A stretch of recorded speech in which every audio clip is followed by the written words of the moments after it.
أعوذ بالله من الشيطان الرجيم بسم الله الرحمن الرحيم السلام علیکم ورحمۃ اللہ وبرکاتہ۔ آج ہم آپ کو پارہ نمبر 26 سورۃ الحجرات کی آیت نمبر 11 میں ایک بہت ہی مشکل لفظ پڑھنا سکھائیں گے، کیونکہ یہ جو لفظ ہے اس کو پڑھنے میں بہت سے لوگ کنفیوز ہو جاتے ہیں کہ اس کو کس طرح سے پڑھا جائے گا۔ سب سے پہلے آپ دیکھیں گے کہ یہاں پہ ہے بئسا، اس کے بعد الف ہے، پھر لام ہے، پھر الف ہے۔ یہاں پہ الف خالی ہے، اس کے بعد لام کے نیچے حرکت ہے، اس کے بعد الف ہے۔ تو بہت سے لوگ یہاں پہ کنفیوز ہوتے ہیں کہ یہ جو زیر کی حرکت ہے یہ لام کی ہے یا یہ الف کی ہے۔ یہ الف تو خالی ہے، تو یہاں پہ ہم اس کو چھوڑ کے بئسا آگے کیا پڑھیں گے؟ بہت سے لوگ اس کو بئسل اسم پڑھتے ہیں، لیکن یہاں پہ کوئی جزم نہیں ہے کہ لام کو ملایا جائے، اس لیے ہم یہاں پہ دیکھیں گے کہ یہ زیر جو ہے لام کے نیچے پڑی ہے اور یہ والا الف جو ہے یہ بالکل خالی ہے۔ تو ہم یہاں پہ پڑھیں گے بئسل اسم بئس لسم لام زیر سین لس۔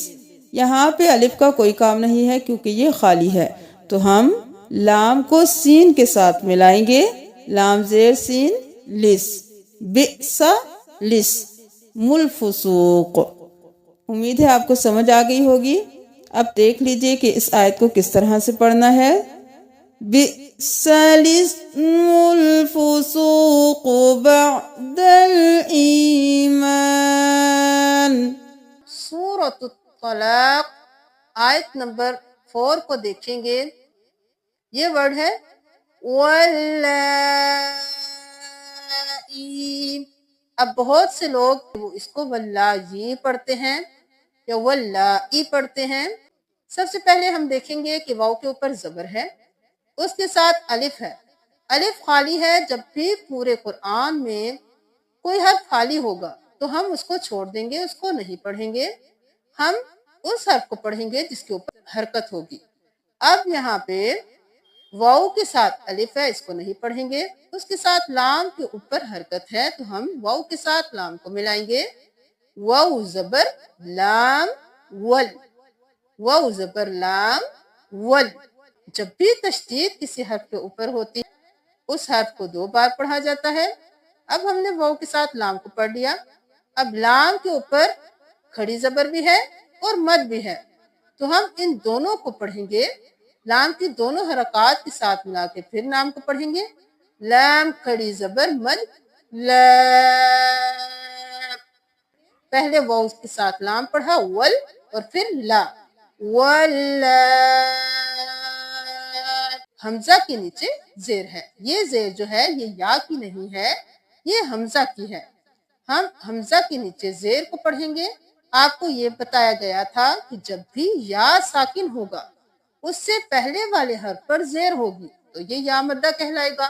ہم ایک الف کے برابر کھینچ کے پڑھیں گے، حروف مدہ کو ایک الف کے برابر کھینچ کر پڑھا جاتا ہے۔ اب یہ بن گیا یا مدہ، یا ساکن ہے، اس سے پہلے والے حرف پر زیر ہے، یہ زیر حمزہ کی ہے، تو اس لیے ہم پڑھیں گے حمزہ زیر یا ای، واللائی۔ اب یہاں پہ یا کو ملائیے تو کیا بن جائے گا؟ واللائی،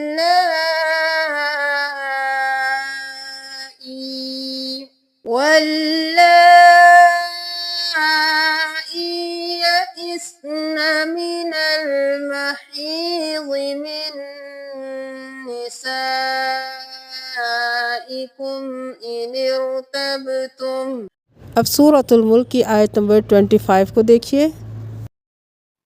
یہاں پہ ہے حمزہ زبر ا، نون زبر الف نا۔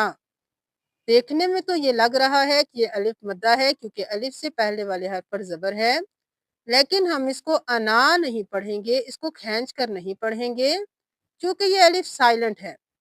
اب آپ کو یہ اندازہ لگانا ہے کہ ہم یہاں پہ انا پڑھیں گے یا انا پڑھیں گے، کیسے فرق آپ کو معلوم ہوگا؟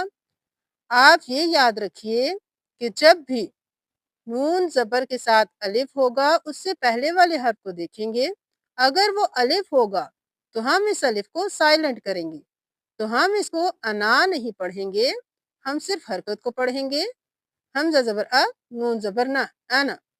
وَإِنَّمَا أَنَا، اس کو ہم انا نہیں پڑھیں گے کیونکہ نون زبر ہے، اس سے پہلے حمزہ ہے، تو ہم اس کو کھینچ کے پڑھیں گے۔ قَالُوا بَلَىٰ قَدْ جَاءَنَا نَذِيرٌ۔